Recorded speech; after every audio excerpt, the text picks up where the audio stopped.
Hello viewers, আসসালামু আলাইকুম। আজকের পর্বে রান্না করব খুবই জনপ্রিয় একটা রেসিপি, তেলকই। শীতকালে এই তেলকই রেসিপিটা খেতে অসম্ভব মজার, দেখতেও ভীষণ লোভনীয়, অতিথি আপ্যায়নের সেরা রেসিপি। একবার যদি কাউকে এই তেলকই রেসিপিটি খাওয়ান, সে আপনার রান্নার ফ্যান হয়ে যাবে। তেলকই রান্নার জন্য কই মাছগুলো শুধু লবণ হলুদ দিয়ে মাখিয়ে হালকা করে ভেজে নেব। এবার প্যানে তেল দিয়ে গরম করে নিলাম, দিয়ে দিচ্ছি কালো জিরা আর বেশি করে পেঁয়াজ বাটা দিয়ে নেড়েচেড়ে কষিয়ে নেব।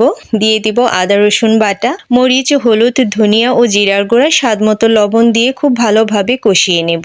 এবার 2টা টমেটো পেস্ট করে দিয়ে দিলাম, আরো ভালোভাবে কষিয়ে নেব। ঝোলের জন্য পরিমাণ মতো পানি দিয়ে দিলাম। পানিটা ফুটে আসলে ভেজে রাখা মাছগুলো দিয়ে দিলাম। দেখতেই পাচ্ছেন বেশ পরিমাণে তেল ভেসে উঠেছে। যেহেতু রেসিপিটা তেলকই, এই রান্নায় তেলের পরিমাণটা একটু বেশি দিতে হয়, আর সরিষার তেলেও এই রান্নাটা করা যাবে। এবার কাঁচামরিচ দিয়ে ঢাকনা দিয়ে ঢেকে রান্না করে নিব 7-8 মিনিট। 7-8 মিনিট পর ঢাকনা খুলে দেখতে পাচ্ছি ইতিমধ্যেই রান্নাটা হয়ে গিয়েছে। এ পর্যায়ে ধনেপাতা দিয়ে দমে রান্না করে নিলেই তৈরি হয়ে গেল মজাদার তেলকই।